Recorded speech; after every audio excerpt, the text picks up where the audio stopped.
Welcome to Twice 5 Miles Radio, fertile ground for conversations worth listening to and remembering. I'm your host, James Nave, airing first on WPVM LP Asheville 103.7 and streaming online, WPVMFM.org.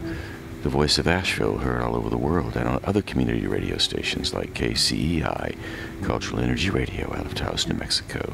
Thank you, Walter Parks, for our theme song, and thank you, Devine Dial, for managing WPVM-FM. In this show, I'm going solo, and I would like to explore some of the ideas that keep popping up in conversations about imagination and memorization. I've noticed when people talk about memorization, they seldom factor in the idea of using the imagination as the primary tool for memorizing or remembering or learning by heart. And when you think about it, everything that you have retained over the years has been a collaboration between your memory, your imagination, or your imaginative mind, and your rational mind, the ability to collate things and organize things. One of the biggest myths around memorization is, you'll probably be able to guess this and you won't be surprised to hear it, I can't memorize. It's too difficult. I can't retain what I put into my head. It's impossible. I don't know how people do that. And people also tend to discount their imaginations. They'll say things like, well, I'm not that imaginative. Well, who am I to think of things like that? And then continuing on with that one step further, you have creativity, which is a broader-based idea that we've talked about a fair amount in this show. Creativity, people will say, I'm just not creative. I don't have a creative bone in my body. I've noticed this discounting happens often with engineers, accountants, and people who work in banking and finance. And yet when you think about engineering, banking, accounting, finance, and those other kind of rational mind jobs, if you pull back a beat or two and think about how much imagination and creativity must happen when somebody's trying to figure out your finances, or somebody is trying to come up with creative ways for you to finance your house, or your car, or whatever it is you're financing. And engineering, how do they get those bridges to stay up over those big rivers? Think of the imagination and creativity required to simply come up with the concept, much less design it, and then create it. For example, the Arthur Ravenel Jr. Bridge, also known as the Ravenel Bridge and the Cooper River Bridge, that spans the Cooper River from Charleston, South Carolina to Mount Pleasant, South Carolina. It's a stunning piece of artwork as well as a highly functional modern bridge. And the Cooper River Bridge is only one example of many, many beautiful structures that you'll find all over the world. So when an engineer or an accountant or somebody in finance starts to talk about how unimaginative they are, how narrow they are, how they like to have everything in order, that's all true. It's also true that within the context of the order and the focus and the narrow examination of one thing, you will find a great deal of imagination and creativity, and you will also find memorization. And one of the things about memorization that I like is, instead of memorizing traditionally, I like to memorize with my whole body, like I'm dancing. I like to move. And what I've noticed about that, when I'm memorizing a piece and I'm saying the words aloud and I'm imagining the mountain, or I'm imagining a river or someone in the poem, I'm giving that person in the poem a distinct face. Everything is very large and big, and the physicality of the movement is large and big. Not only do I memorize slowly, always slowly, memorize the lines in the poem or the lines in the text, I memorize the environment that I'm in. Now, it might be worth noting, you might be interested, I'm recording this show with my MacBook Air on a program called Hindenburg Journalist, designed specifically for radio art, making radio shows. I'm sitting on a veranda. I'm in the Philippines. I'm overlooking water. It's a sea. Jet skis are going back and forth, pulling tourists behind them in these little odd long boats that bump up and down like small roller coasters over the waves, so that the people riding behind the jet skis are thrown up and down, again, like roller coasters, or riding little horses. And the idea is to stay on the snaky sort of bouncy thing that's being pulled behind the jet ski, and they go up and down in front of this veranda. It's a small boutique hotel. It's a little resort, and I'm here for 2 or 3 days. I've been in Manila visiting Tish Valyez for the last 4 or 5 weeks and recording all of my shows and doing my work from Manila. So we came here for a 3-day relaxation, and so I'm sitting on this veranda, laptop on my lap, recording this show about memorization. Now, the reason I bring that up is because if I stepped up to the table that I'm looking at with 6 or 7 chairs around it and a little flower on the table, a few other people gathered in this veranda, if I stepped up to that table and started memorizing a poem by doing great body movements, I would memorize this whole environment. I would see the iron support that holds the roof up. Not only would I see it, but it would be in my memory as I'm remembering the poem, maybe a month later. I would feel the air, the heat of the day. It's very hot right now here in the Philippines, 95 degrees, like it would be, say, maybe hot in Jacksonville, Florida, or further south into Miami, Florida, in the summertime. Very hot. Also, it could be 95 degrees in New York City during the summer as well. So if you've ever been in that kind of temperature, you know how that feels on the skin. I don't really mind it. It's nice. There's a breeze blowing, so it minimizes the heat a bit. You can hear the wind blowing across the microphone, maybe a little background, children playing in the pool, again, the jet skis going by, and you might even be able to hear the wind rustling in the large trees that surround the veranda. There's a fair amount of wind coming off the sea. And in the distance, of course, you have the horizon. The horizon is always part of what you take in when you look at the sea. It's always there, and it's always the same distance. And if you listen closely, you will hear a few roosters crowing in the distance. You may not hear them. I hear them right now. I was over here earlier this morning looking out on the morning sunrise that came across the water, and the roosters were just going on and on and on. I thought there must be 1,000 of them next door. And as the morning progressed, the roosters settled down and continued to crow now and then, but not as much as they were when the dawn first came, with the sun rising out of the sea. Looking east where the sun came up earlier today, I'm reminded of a line of poetry from Kipling's poem Mandalay, and it goes like this. Oh, ship me east of Suez, where the best is like the worst, where there ain't no 10 commandments, and a man can raise a thirst on the road to Mandalay, where the flying fishes play, and the dawn comes up like thunder out of China across the bay.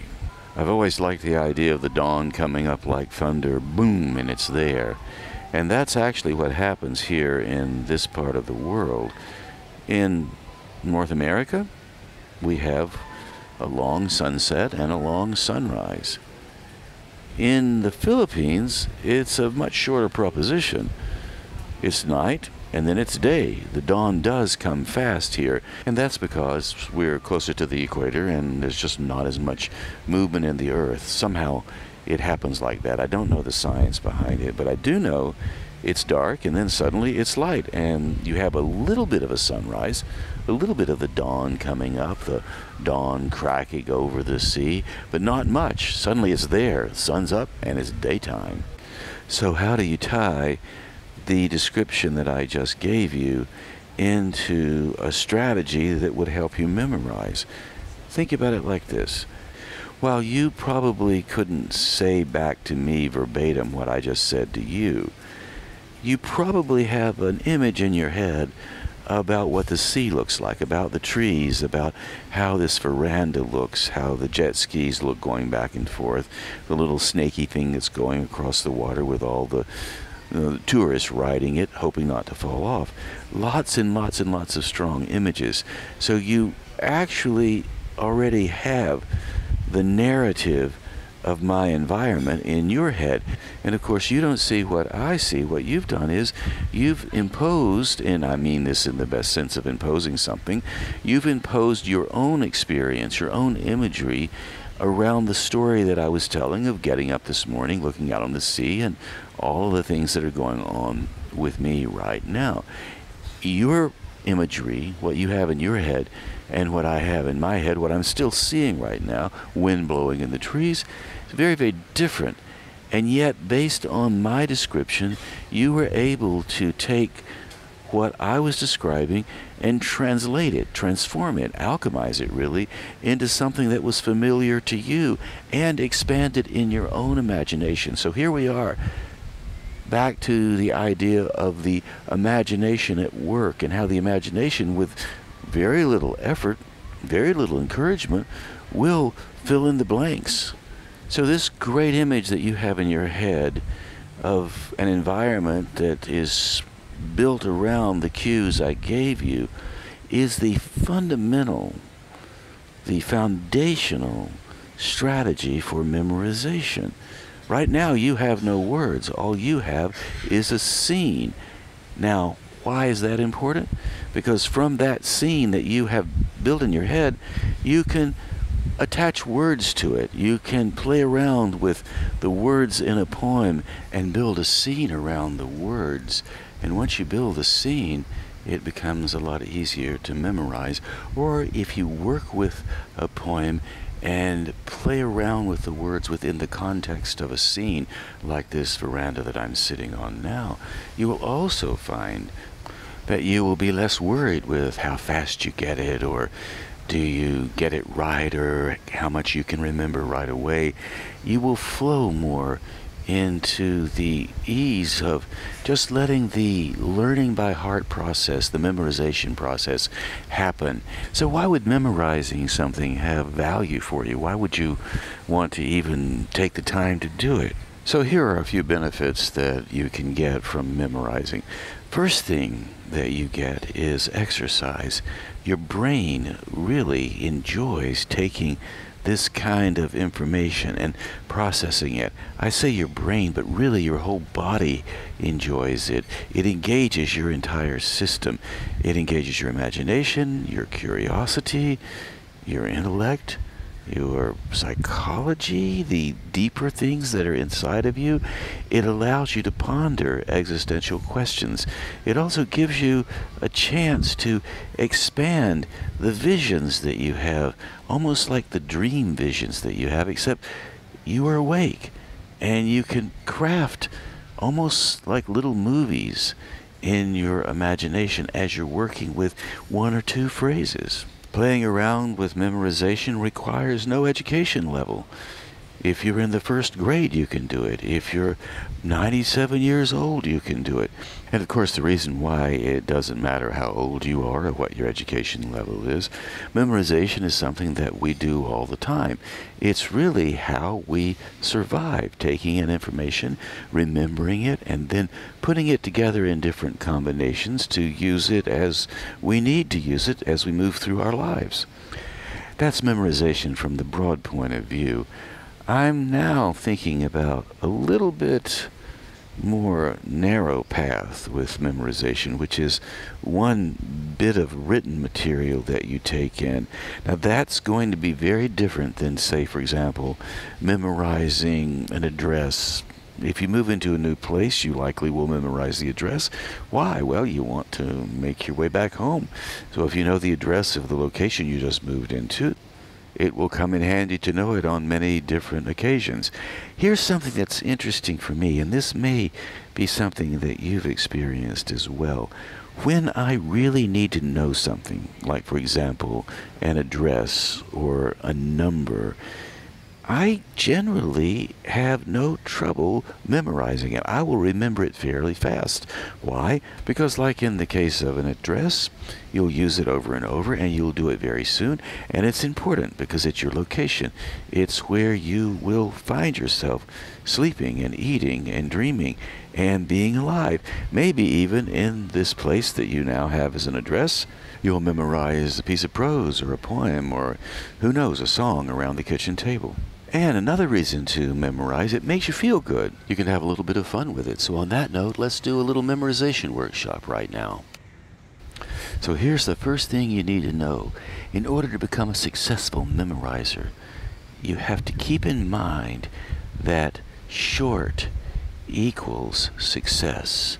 Short equals success. A successful memorizer does not have to have thousands and thousands of lines. Successful memorization means you only need one image, one little phrase to start building your memorization inventory. And once you wrap your head around the idea that you are memorizing not to have a great vast amount of material you can present to a large audience, you're memorizing for the sheer pleasure of noodling around with words to become acquainted on a deeper level with one phrase or one poem or one idea. Once you take that in, it changes the whole scenario around what you were taught regarding memorization, what I was taught, what we're taught in general about memorization. Memorization, when it's taught in schools, it's more industrial. You got to get it done right now, and you've got to deliver it, and it's got to be 100% right. You may have had an experience like that. For example, in some school situations, this may not be the case now. Maybe, I don't know. But I know that I've experienced it in my life. The teacher asks you to memorize something, and you do. You get it down, you think you have it, and you stand up and you try to recite it, and you don't get every word right. And because you miss one word or a phrase, you start to feel like you failed. You feel like, I can't do this. This is too difficult. What is missed in these situations, those flubs, the stumble, the inability to remember a word, is actually a benefit and not a liability. And what I mean by that, when you take information in and you learn, it's impossible to take it in all at once. So the little bits that you take in and you retain, stay there. The bits that you don't quite retain and you try to remember and you have to go back and reference, those are little opportunities to go deeper into the piece. So the whole thing is a collage of messy learning, really. And somewhere along the way, you will know as much as you need to know in order to really engage with whatever it is you're learning in a way that will have great value for you, and when you present it to others or discuss it with others, it'll have great value for others as well. But in the beginning, when you're trying to learn anything, it's piecemeal, it's small, it's incremental. And that's why it's always really, really wise to appreciate the idea that mess is currency. Confusion is currency, doubt is currency, uncertainty is currency when it comes to learning. Now, doubt, uncertainty, mess may not always be currency in some situations. In the learning, creative arenas, it has great value because all of that disruption, all of the pieces falling on the floor, the chips of wood, if you're doing carpentry work falling on the floor, all that does is tell you there's progress being made. And when you can look at it from the whole point of view rather than from the specific individual point of view, it's a lot more valuable and a lot more meaningful, and you can continue to learn. You can continue your progress by making the mess rather than holding yourself back or doubting yourself because the mess is falling on the floor. So what would fall on the floor in a carpentry shop? Maybe a little chip of wood, some sawdust, a nail, who knows? But it's messy. And then you clean up the mess, and you come back the next day and start over making a new mess. So like I said, becoming a successful memorizer requires you to do the same thing. Make a bit of a mess out of what you're doing and see what happens. So on the note of keeping it messy and keeping it small, let's work on a poem. And here's what I would like to offer you. This is a poem you've never heard before. This is a poem that's in my new book, 100 Days, Poems After Cancer. And 100 Days refers to the 100 poems I wrote starting the day after my surgery for prostate cancer, which turned out to be successful, and I'm glad to report that. So the poem's title refers to the 100 days after the surgery when I wrote a poem a day, prose poems really. They're little stories. It's almost like a short memoir as much as it is a book of poems. Little reports from the daily field about what was going on during that day. Of course, a lot goes on during a day. You have to choose a few small things. Like I said, keep it small. A lot's going on. Like right now, I'm still sitting on the veranda looking out on the sea. People are playing on the beach. The roosters, they keep crowing. I don't know how come these roosters crow all the time. So there's a lot that goes on during a day. You can't have everything in a short poem, but you can include a few small things, and that's what I've done here. And the poem we're going to work with, I wrote on the 4th day, and it's titled Nesting Boxes. It has 12 lines, and obviously we won't get all of that memorized right now. What I will offer you is my approach to how I'm memorizing the poem, so you can have a sense of how you might be able to use some of my techniques in some of the work that you do. It's really that simple. So the first thing you do when you want to memorize something, you don't sit down and try to memorize the first line out of the gate. What do? You get a sense of the piece. So I'm going to read the poem for you first to give us a sense of the atmosphere of the piece. Let it soak in. I'm not going to perform it. I'm just going to read it and take it easy and see what happens and let the images wash over me. Now, you could do this 100 times before you ever start to move in the direction of memorizing the words. And what happens when you work with the atmospheric elements of a piece rather than the specific words of the piece, the words tend to magically, could it be magic, or could it be just the natural holistic flow of things? Words tend to fall into place. So here's the poem, Nesting Boxes, number 4. Bluebirds have claimed their nesting boxes attached to the dogwoods that overlook the fire pit in the middle of the side lawn where 2 cords of oak and locust sit along the fence at the edge of the woods. I'm grateful for the talks I've had around the fire with my friend A.D., who gave me a place to heal. Earlier today, I woke from my lawn chair nap to see a Cooper's hawk glide across the lawn and land in a tree. It perched, wiped its wings, flew on. A storm predicted tonight will tear things apart to make way for new growth. So is that a poem? Is it a story? A little bit of both? Yeah, it's all of that. It's a little report from the field on the 4th day after my surgery. Simple as that. Nothing complicated about it. It's a very simple prose poem that describes a scene and gives you a sense of my mood in that moment. It also gives you a sense of the relationship I have and had with A.D. A.D. was letting me stay at his place for the first 10 days after my surgery, so that's how A.D. got factored into that poem. And he also makes a few appearances throughout the poems I wrote during the first 10 days. So as I said, to become a successful memorizer, it's important to take the pieces you're working with and do them in tiny little bits. Learn the bits, the small bits, rather than trying to learn the whole thing. That said, before you even start with the small bits, it's worth getting a sense of the entire story that sits in the piece you're working with. The beginning, the middle, and the end. Like, for example, Nesting Boxes.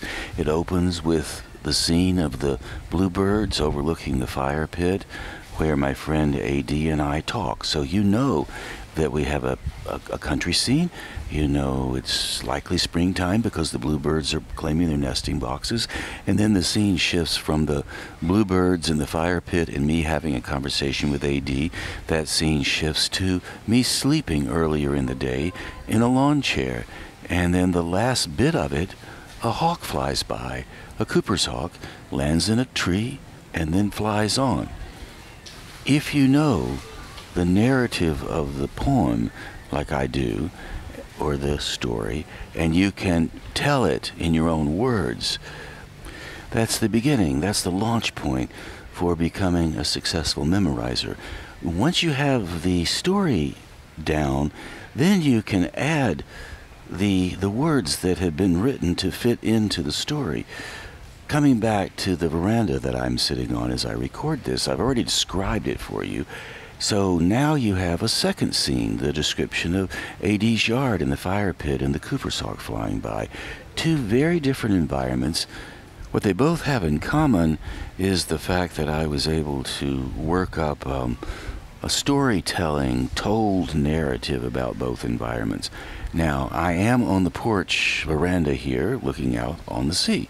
I was in AD's yard and have a vivid memory of what his yard and his house and the grounds around his place felt like in the springtime in April, Western North Carolina. So in both situations, I can recall the atmosphere. I can feel the atmosphere. Here, I'm sitting in it, so I can describe it in a very immediate way. I remember AD's yard.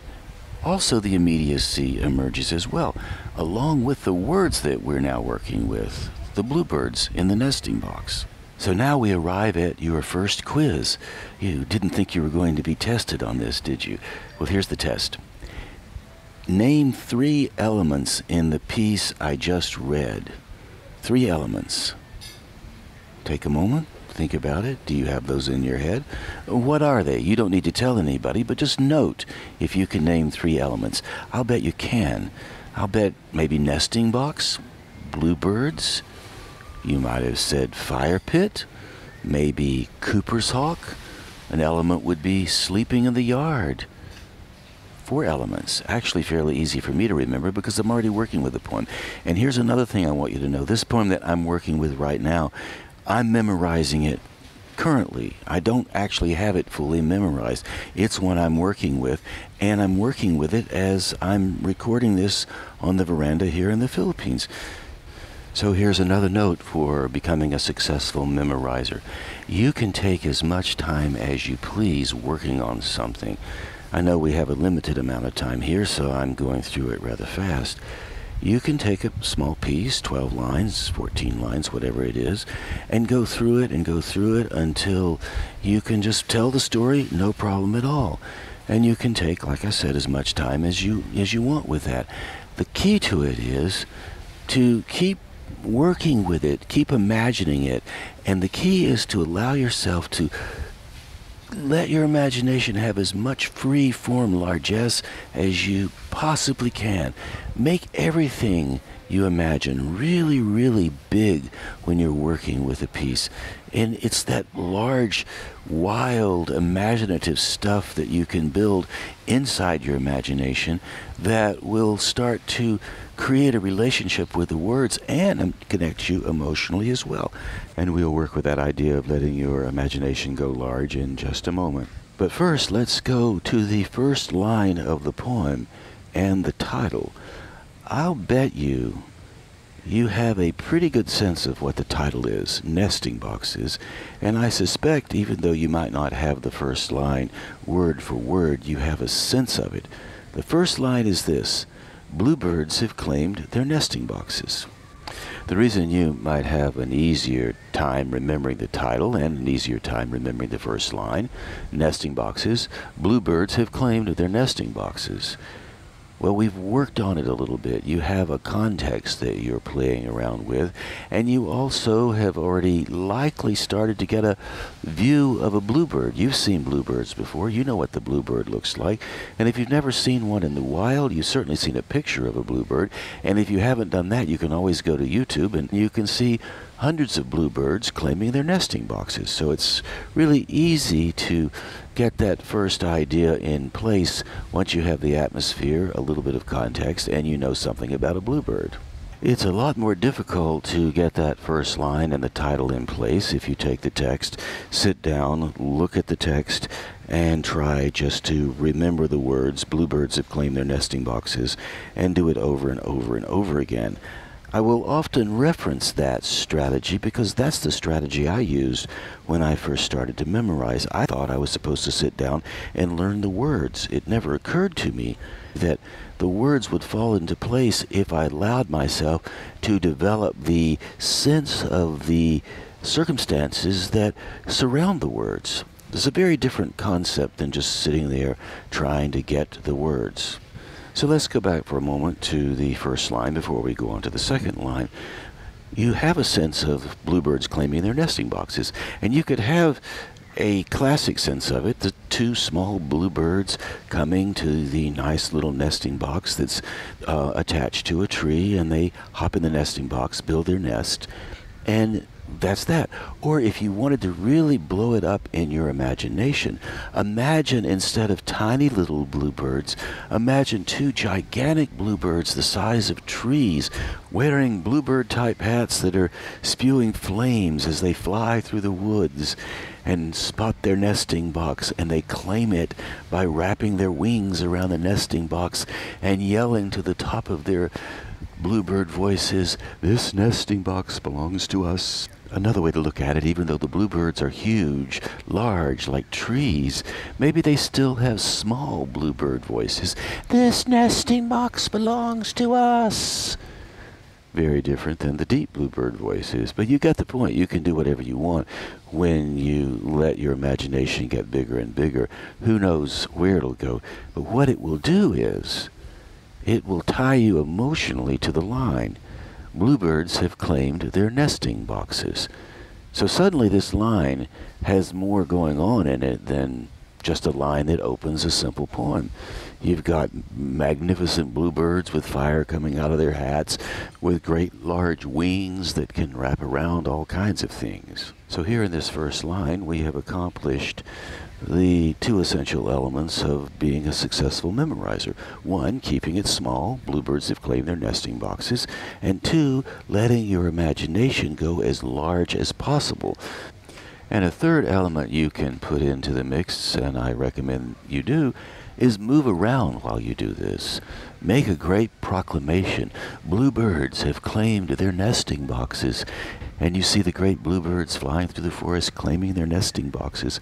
And pretty soon, bluebirds have claimed their nesting boxes become so integrated into your memory, into your psychology, that it's hard to forget. And it becomes really kind of amusing as well. And so there's your first line. First line of the poem, bluebirds have claimed their nesting boxes. And also, it's worth noting that we spent 15 minutes on this first line, really working it up. So you can spend an entire day on one line when you're working in the direction of becoming a successful memorizer. Once you have one line down that you feel you know so well, you can just say it off the cuff like it was in a conversation. "Hey, bluebirds have claimed their nesting boxes. Did you see that, Joe? They're back. The bluebirds have claimed their nesting boxes." When you can do that, you can then claim that you are a successful memorizer. You don't have to have thousands of lines. All you have to do is have one that you remember and one that you've done some work with, so you have an emotional connection to it other than, oh, this is just a sentence that I just happen to know because I know it. So obviously, because we only have a limited amount of time here, we won't get through this whole poem. We will not memorize this whole poem today. Does it matter? Absolutely not. Tomorrow's always there. The next moment is always there. You can work with this, as I said, as long as you like. Let's go to the second line, which stands alone, attached to the dogwoods that overlook. So now that we have the first line, bluebirds have claimed their nesting boxes, second line's easy to insert into the narrative. Bluebirds have claimed their nesting boxes, attached to the dogwoods that overlook. Now here it's perfectly acceptable to go to the next line, the third line. Overlook what? overlook the fire pit. Bluebirds have claimed their nesting boxes attached to the dogwoods that overlook the fire pit.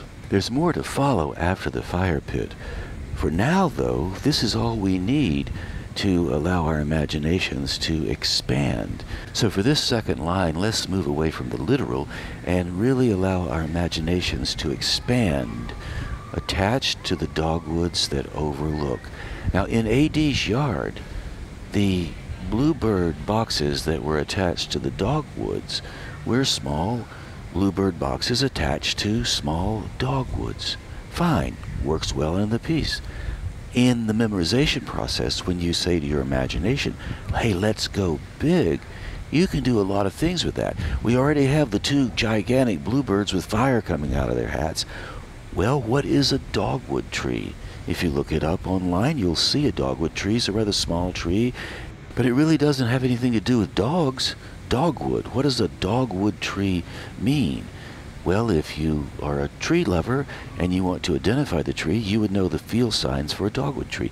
But if you're a successful memorizer and you want to move away from the literal, why not make the dogwood trees look like dogs in your imagination? Big dogwood trees, so you have the dogs with the floppy ears and the tongues and the tails wagging and their branches growing out of their fur, and so the fur becomes the branches. And now you really have dogwood trees, dogs of wood that are actually trees with nesting boxes attached to them. So what would the nesting boxes look like? You can use your imagination to expand the nesting boxes. Maybe the nesting boxes are droopy, maybe they're large, maybe they're not made out of wood, maybe the nesting boxes are made out of silk. Who knows what they can be? You can let your imagination do that. So you have large bluebirds, you have trees that look like dogs that are wooden with fur that's now leaves, and you have drooping nesting boxes like grand condominiums or grand houses drooping off of these dogwood trees. And then the large bluebirds moving in. Do they even have a moving van? Ah, good question. We don't know about that. So one thing to keep in mind here, we are going at a very slow pace to become successful memorizers. I keep reinforcing that. There is no hurry here. And when you allow your imagination to delight itself by giving it the encouragement, the green light, to really go big, like we have in these first two lines, and moving into the third line, when you do that, time ceases to exist. Something else takes its place, and the connection to the work starts to grow. So when you do the imaginative work for the first two lines, by the time you get to the third line, your imagination will have something to work with. It'll have a context. You'll have an imaginative sense of where you want to take this and how you want to expand it. So now we come to the third line. 1, bluebirds have claimed their nesting boxes. 2, attached to the dogwoods that overlook. 3, the fire pit in the middle of the side lawn where. The third line stops at where, which naturally wants you to move to the fourth line. And when you see that natural need to move to the next line with no punctuation at the end of a line of poetry, that's called enjambment, which comes from French, meaning to stride over. So we stride from the third line to the fourth line and continue on to the fifth line in the middle. And that ends the first scene, the opening scene of the poem. You already have a sense of where the first scene closes in the fifth line, because I've described it and I've also read the poem. So keep in mind that all these little elements, these tiny little fragments, if you will, eventually will fall together into one piece. It's a bit like spinning the kaleidoscope round and around and around, and when it falls together, it has one form. So now let's open it up a little bit here.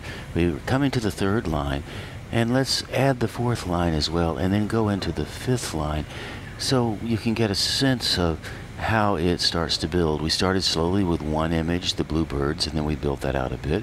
And as you build the images out, the piece gets bigger and bigger, even if it's a short poem like the one we're working with right now.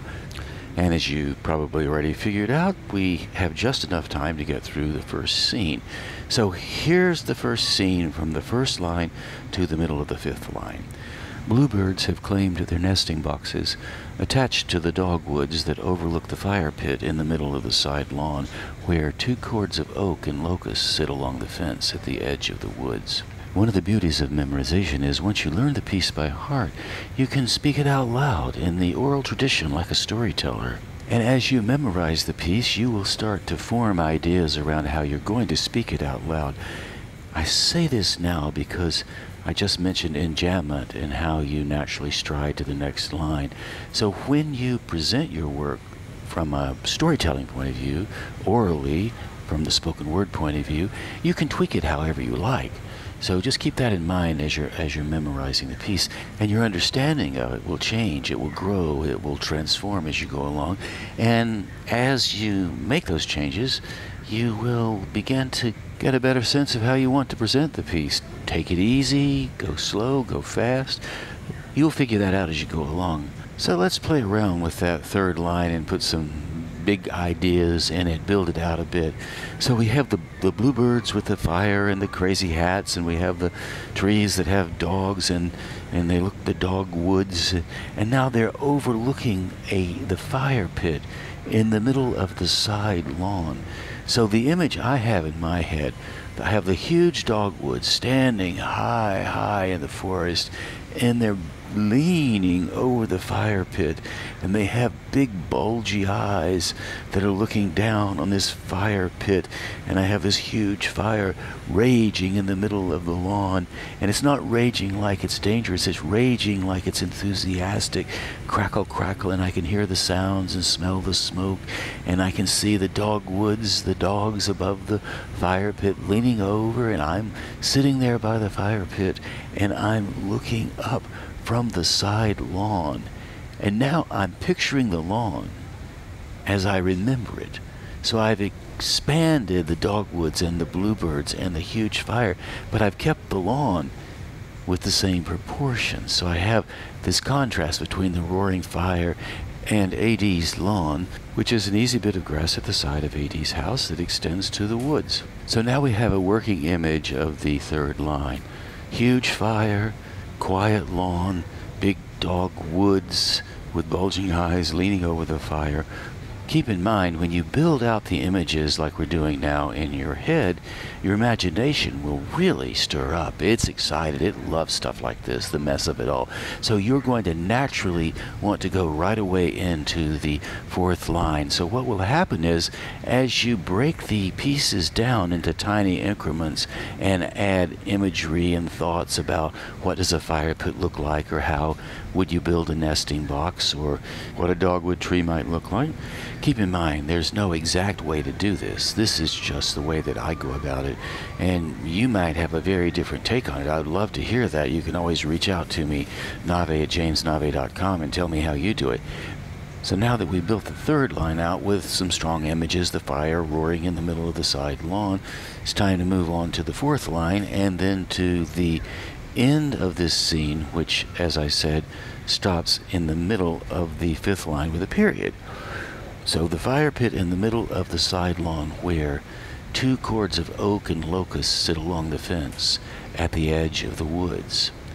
So if you were going to go from the raging fire in the middle of the lawn, dogwoods overlooking this raging fire, and the bluebirds still flapping around gigantic in the woods, and you're going to go from that to where 2 cords of oak and locust sit along the fence at the edge of the woods, what kind of scene would you paint for the 2 cords of locusts sitting along the fence at the edge of the woods? It might be really easy to just imagine 2 cords of wood, all stacked nice and beautiful, tight, almost like a mathematician put the 2 cords there along the fence. That's a pretty good image, and I will tell you, AD is a mathematician, and when AD stacks 2 cords of wood, that is exactly how he does it. AD's stacks are absolutely beautiful. I don't know how in the world he has the patience to put each little bit of wood together so it finally forms into this beautiful stack of wood, 2 chords, exactly like it should be. And imagining 2 chords of wood stacked like that, that's plenty for the imagination to work with. But what if you turn the locust and the oak into 2 characters? The locust and the oak. And what if they're sitting there, beautifully stacked, but instead of stacked like 2 chords of well-placed wood, you form 2 characters, the locust stack and the oak stack. Each character is made of little bits of wood, but it's moving. They're there, they're laughing, they're leaning against the fence, watching the fire burn, participating in the entire scene. That's what I did.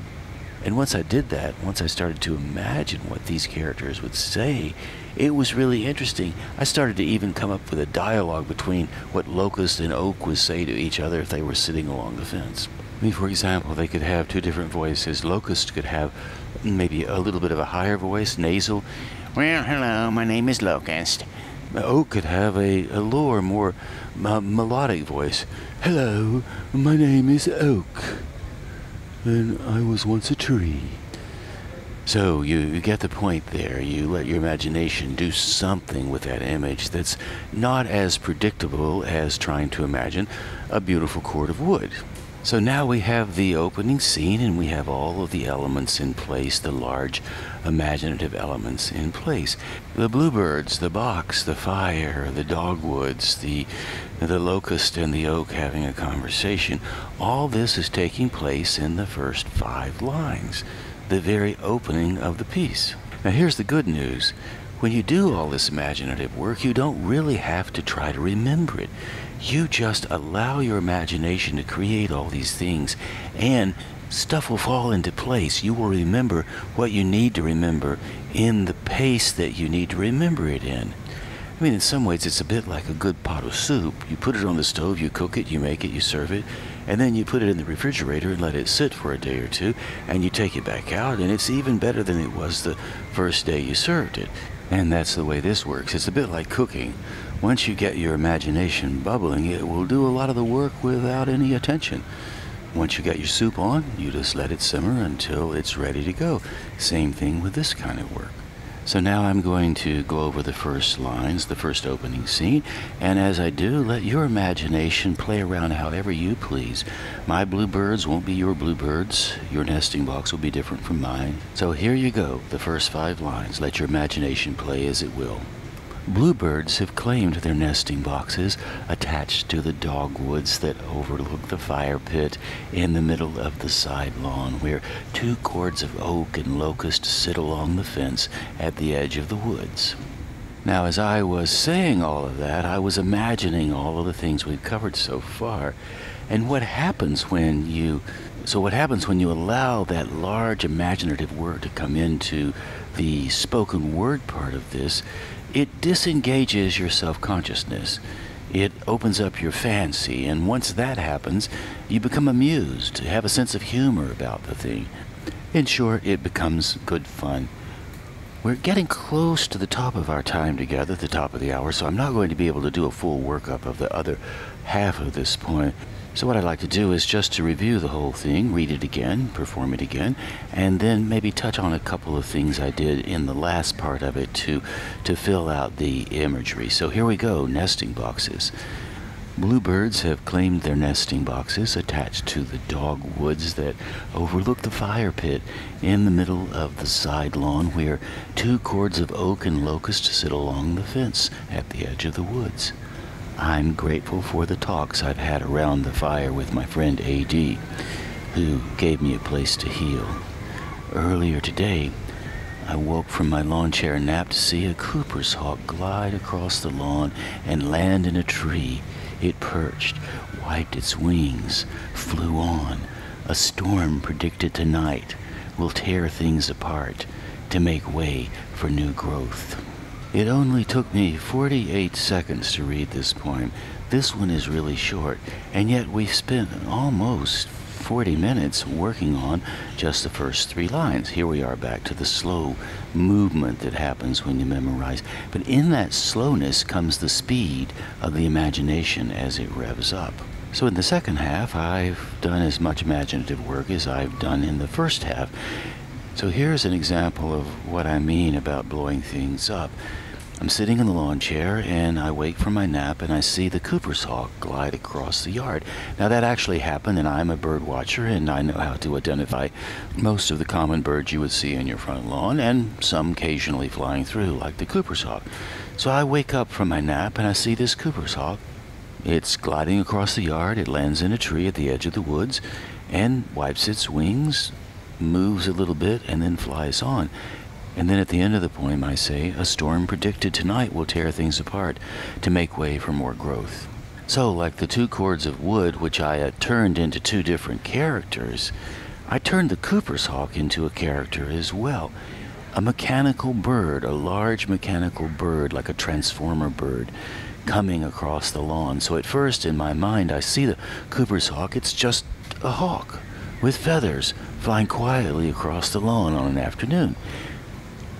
Halfway across the lawn, it morphs into this metal, steel, huge transformer type bird that flies into the trees, and its wings are draping, and when it hangs there it moves and it creaks, and then when it flies away it crashes through the woods and becomes the storm that's moving in for the night. So now you have a very good sense of the fourth poem in my book, 100 Days, Poems After Cancer. Poem number 4, Nesting Boxes. So now you have a better sense of how to become a successful memorizer. You probably have other techniques as well. This is not the only one out there. This is just one that I really enjoy using. And on that note, we're getting very close to the time to say goodbye, so I do want to leave you with one poem that you can memorize right now. It's a very short poem, and it's titled On the Antiquity of Fleas, and it goes like this. Are you ready? You'll have it memorized after I say it. On the Antiquity of Fleas, Adam had 'em. Of course, you may also want to memorize the short version of The Raven by Edgar Allan Poe. You probably haven't memorized the long version of The Raven. It's a very rhymey poem, and it goes like this in the opening. Once upon a midnight dreary, as I pondered, weak and weary, over many a curious volume of forgotten lore. So that's how it opens, and it goes on for 8 or 9 minutes. I don't know how long it is. It's long. Here's the short version, easy to remember. Nevermore. That's all you need to know about the Raven. Nevermore. So now you have 2 short poems. On the Antiquity of Fleas, Adam had 'em, and the short version of the Raven, Nevermore. So you can see how much fun this can be if you let yourself play around with it. And in conclusion, even the most complicated poems, the ones that are considered the heavy hitters, can all be handled the same way as we handled nesting boxes, one line at a time. I mean, for example, T.S. Eliot's Proof Rock.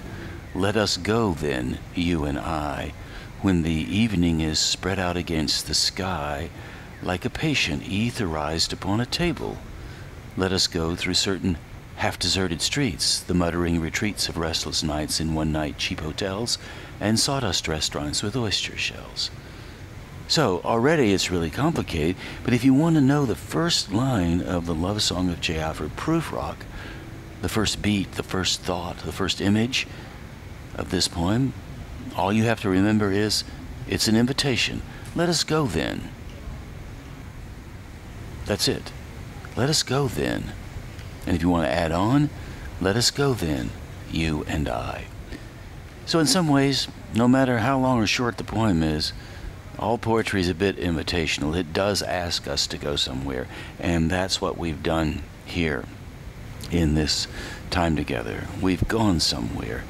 And all writing, all imaginative work, all creative work asks us to all go somewhere. It invites us to take a trip. It invites us to encourage our own imaginations to go somewhere, or it invites people to join us as we journey along. However you do it, it's still an opportunity to transform. It's an opportunity to smile, to breathe, to enjoy. to imagine the bluebirds with their hats and the big dogs in the woods and the fire pit and the oak and the locust having a conversation and that old metal hawk flying through the woods turning into a great storm. So thank you ever so much for listening to Twice 5 Miles Radio. By the way, Twice 5 Miles comes from a poem by Samuel Taylor Coleridge, Kubla Khan. And in Kubla Khan, they go twice 5 miles. They actually build a pleasure dome that covers twice 5 miles, which I believe the math tells you is 25 square miles. I'm not sure, but it's a fairly large. So that's where the name of this show comes from, Twice 5 Miles Radio. And we go twice 5 miles and more, like we've done just now, to get at something, transform something, get a story, get an interview, get something to happen. So thank you for helping me make that happen. I really appreciate it. And again, this is Twice 5 Miles Radio, fertile ground for conversations worth listening to and remembering. I'm your host, James Nave, and we're always broadcasting first on WPVM-LP Asheville 103.7, streaming online, WPVMFM.org, the voice of Asheville heard all over the world, and on other community radio stations like KCEI, Cultural Energy Radio out of Taos, New Mexico. Thanks, Walter Parks, for our theme song, walterparks.com. Thank you to Veen Dial for managing WPVM-FM. Couldn't do it without you. I really do appreciate it. And thank you most especially for tuning in out there wherever you are. And I wish you all the luck on becoming a successful memorizer, if you so choose. And even if you don't want to be a great memorizer of vast amounts, you can become a successful memorizer by memorizing one poem. You've already done that. On the Antiquity of Fleas, Adam Haddam. Thank you ever so much for tuning in. See you somewhere else along the way. Until then, I'll catch you on that turnaround somewhere down the line.